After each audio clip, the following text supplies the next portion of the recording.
Europeans need to have their own peace plan for Ukraine and stop waiting on the Americans to take all the initiative, European Commissioner for Defence Andrius Kybilius told Euronews' Europe Today programme on Tuesday.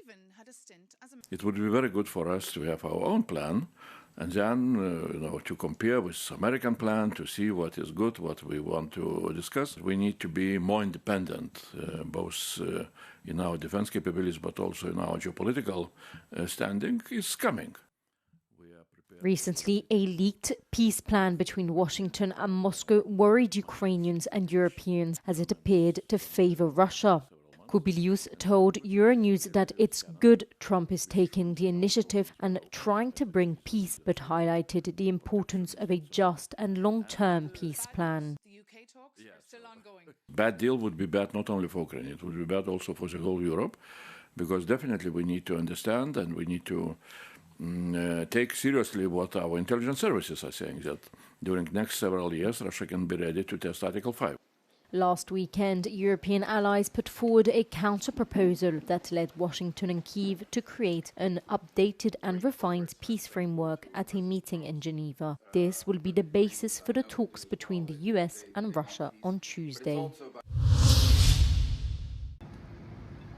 The EU's former foreign policy chief, Federica Mogherini, was reportedly detained in police raids as part of an anti-fraud investigation, according to Belgian media.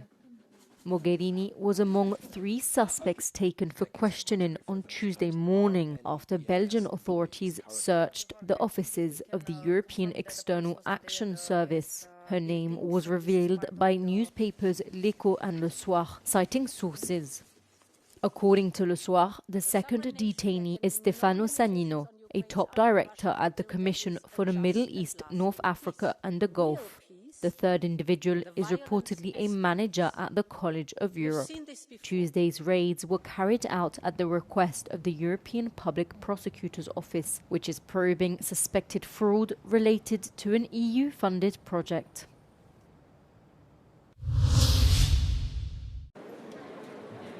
In a response to Belgium's Prime Minister Bart de Wever, EU High Representative Kaja Kallas said approving a reparations loan for Ukraine gives the European Union greater leverage at the negotiating table to end Russia's war. De Wever had previously warned that the proposal risked derailing the diplomatic process.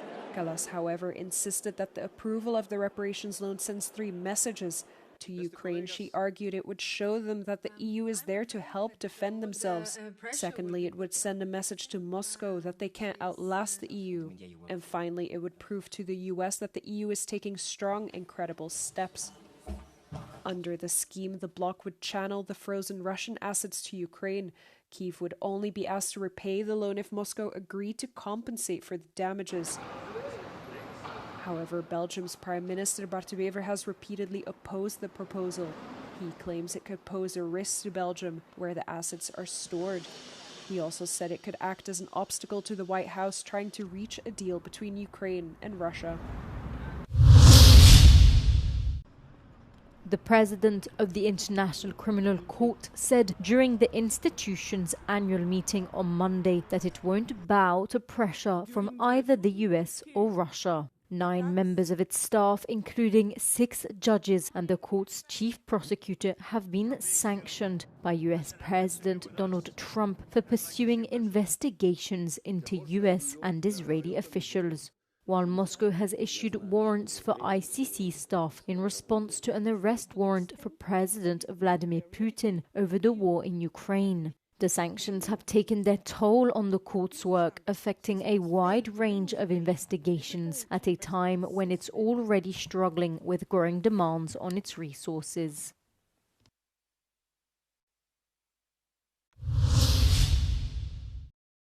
Serbia failed to secure a United States operating license for its Russian-owned oil refinery, forcing the facility to halt operations and threatening the country's fuel supply. The U.S. rejected Serbia's request to waive sanctions on the facility while its Russian owners look for buyers in their majority stake in the petroleum industry of Serbia, known as NIS. The news was announced by President Aleksandar Vučić on Tuesday, who noted that he was surprised by Washington's decision.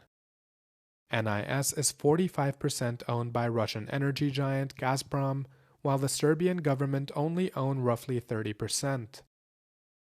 The refinery covers most of Serbia's needs, and existing sanctions are already causing losses, amounting to more than 350,000 euros daily. Serbia has, however, taken the bold decision to secure payment transactions for NIS, a move that risks secondary U.S. sanctions on the country's central bank and commercial lenders. Onog sekunda kada prestane platni promet sa NIS-om, a mi smo se danas dogovorili na svoj rizik, na rizik Republike Srbije, na rizik da nam i centralna banka bude pod sankcijama, na rizik da nam i banke poslovne budu pod sankcijama, da do kraja nedelje obezbedimo platni promet. Vučić says interrupting NIS's payment systems would cause a huge catastrophe for Serbia's investment rating and the company. The country maintains sufficient fuel stocks to last until late January, but the president said logistical challenges lie ahead, with transport costs expected to soar. He also called the U.S.'s decision to reject Belgrade's request as politically motivated, saying Washington wants to send the message that it's not only the NIS under sanctions, but all of Serbia. Pope Leo XIV expressed support to the people of southern Lebanon as he referenced the ongoing conflict there during his farewell speech at the Beirut airport, wrapping up the first foreign trip of his pontificate. Christians in the south had been disappointed that his visit did not include a visit to their areas, which were battered by last year's war between Israel and Hezbollah and are still the target of regular Israeli airstrikes. Faisons tomber les armures de nos fermetures ethniques et politiques. Ouvrons nos confessions religieuses à la rencontre réciproque. Réveillons au plus profond de nous-mêmes le rêve d'un Liban uni, un triomphe, la paix et la justice, où tous puissent se reconnaître frères et sœurs. As Lebanon copes with years of economic and political crises, Pope Leo XIV sought to bring a message of peace but also justice, characterized by his visit to the blast site of the deadly 2020 port explosion. In a prayer, he urged the country's political leaders to pursue the truth as a means of peace and reconciliation in the country. On Monday, he presided over a gathering of Lebanon's Christian and Muslim spiritual leaders, celebrating the country's interfaith coexistence as another message of peace in the conflict-plagued region. The White House said on Monday that a Navy admiral acted within his authority and the law when he ordered a second follow-up strike on an alleged drug boat in the Caribbean Sea in September.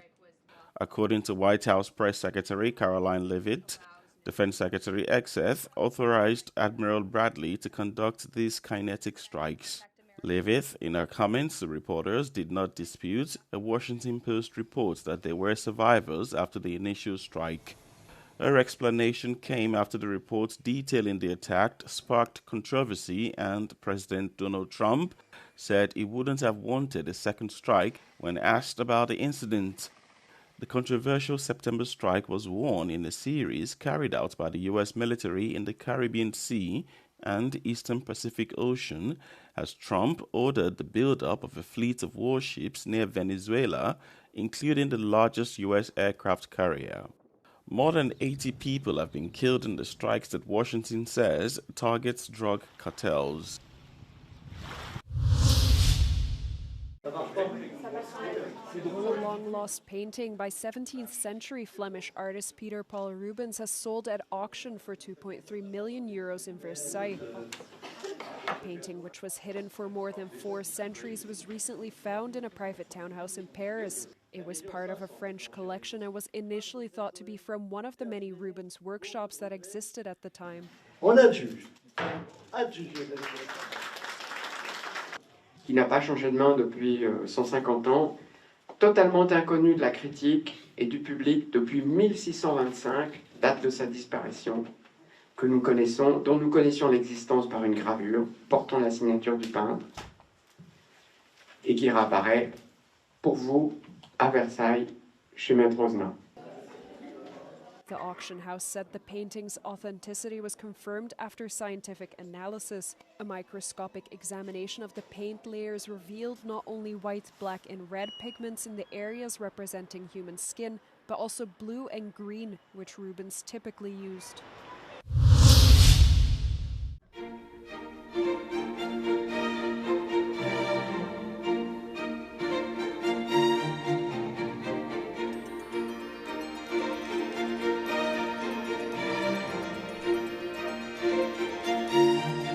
So the winter wreck is made of rock crystal.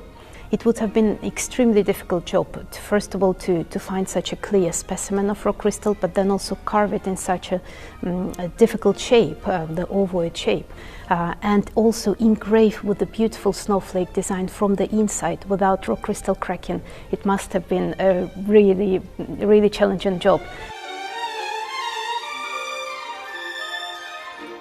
We know exactly how much it cost. The price was 24,600 rubles.